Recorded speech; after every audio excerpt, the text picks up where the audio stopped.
so that their conversion while in office to a form of American, I don't know quite what the word is, idealistic, well, some people call it Wilsonian.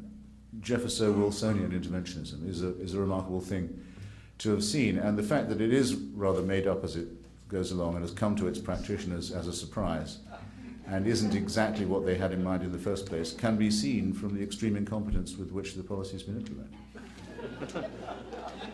Well, at least that takes care of one argument, which is that they'd been conspiring to do this all along. I can promise you that's not true.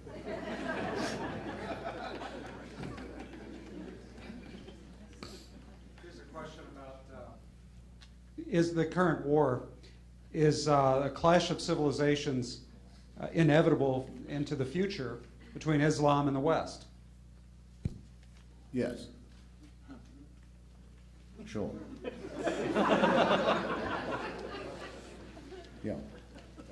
There's no. Let me put it like this. Some people say, in fact, there's recently been what's, I think, preposterously called a national intelligence estimate about this. Estimate is certainly the right word. It's not in any sense a finding.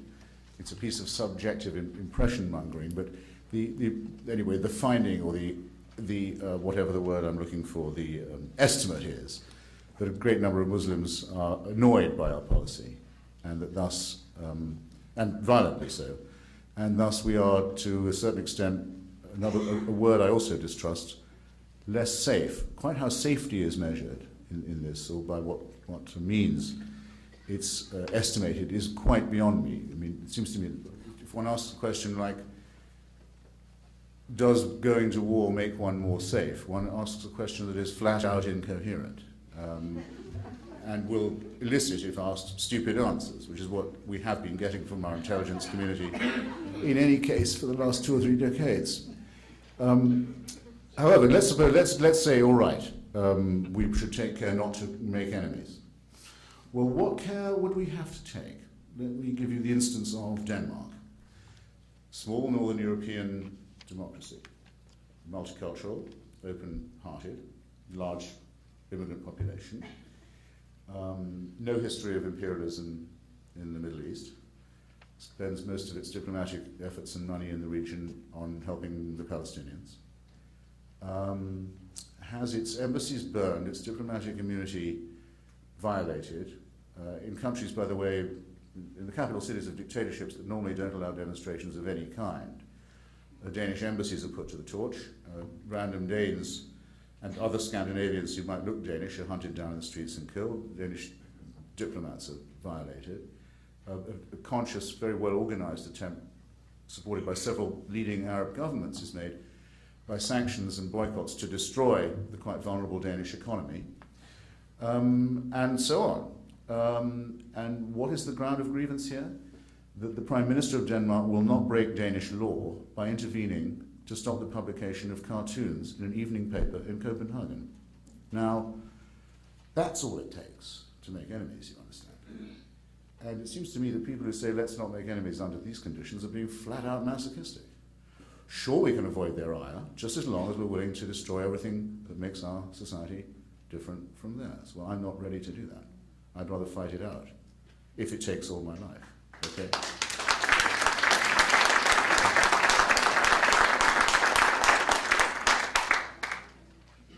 And I'll tell you how we'll know, which is when they start asking themselves, was it wise of us to piss off the Americans? Have we made too many American enemies? Have we stirred up the American street? That's what I want to hear them discussing. And I want to hear them discussing, can we go on taking these casualties? Because the Americans, we don't boast about it. But your fellow countrymen and mine are killing these people at the rate of hundreds a week, and willing to go on killing them at a higher rate, I hope. And at some point, they have to ask themselves, can we take it? That's the estimate I want to hear being made. I don't want to hear all this drivelling lamentation, where we've hardly started the business of training an army that knows how to fight these people and to defend our civilization in the most tough conditions of rogue and failed states. So, I have very little doubt of what Mr. Jefferson would say about that. But I don't feel I have the right to ventriloquize him on my side. Quite happy to speak for myself on the point. There's a question about Bob Woodward. What do you think of Bob Woodward's new book about the Bush administration? Not much. It's another piece of his seasonal stenography. This time from a different lot, he's channeling a different group within the administration. If you read the first book, I've written a long piece about this in the Atlantic, which you can look up, about the different styles in books of Bob Woodward and the various mutations it undergoes. But you can very easily tell who his sources are. For example, in the case of his first book, I can tell that George Tenet, then head of the Central Intelligence Agency, was a source because he's described as the hard-striving son of hard-scrabbling Greek immigrants. And he's also quoted quite a lot of the time in his own quote marks. Not all the quotes are blind, which is, by the way, how we know a very interesting thing about Mr. Tenet, which I'll share with you if you like. Do you remember what Tenet said when he saw the towers being hit? Do you remember this? It's in Woodward's book. It's worth looking it up. I mean, it's not a waste of time reading his stuff. You get some interesting material all the same if you can winnow it out. So Mr. Tenet is having breakfast with former Senator David Boren of Oklahoma, who had been his great patron on the Intelligence Committee for a while. And they're chatting on, and I'm willing to accept Tenet's word that's in the book that they were talking about the danger of Al-Qaeda. Maybe they were. It's not impossible.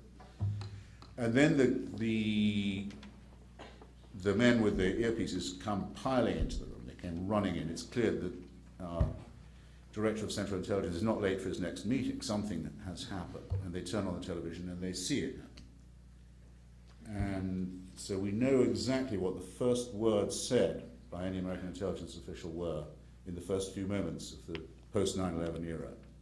And you know what the words were? Gee, I hope it's not those guys in the flight schools in the Midwest.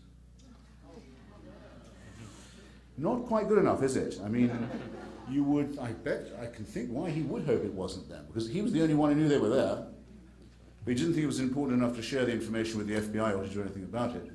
And I don't think he should have got a Medal of Freedom for that, I have to say. In fact, I don't think he should have been allowed to resign either. I think he should have been fired, and I think he should probably have been impeached. But I digress. I mean, in other words, you can find these nuggets in Woodward's book, but as you can see, tons of you must have read that book, but it's so boring you didn't notice that incredible confession. I get paid to read these books, unlike you, so I have more of an incentive. Next question is, democracy possible in the Middle East where Islam is such an integral part of both the society and the government?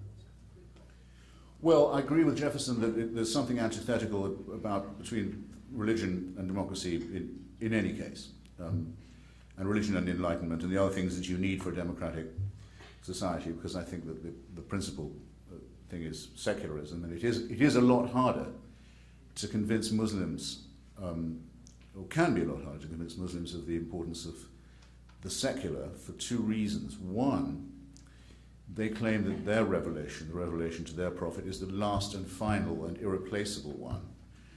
It completes all previous revelations. It cannot be altered. It cannot be improved. It's absolute, and no other books are required. No other guidance is needed than that. And that it's a total solution for every aspect of life, from the sexual to the dietary to the political to the economic. And the extreme form this takes is the desire to re-establish not a democracy, but an empire.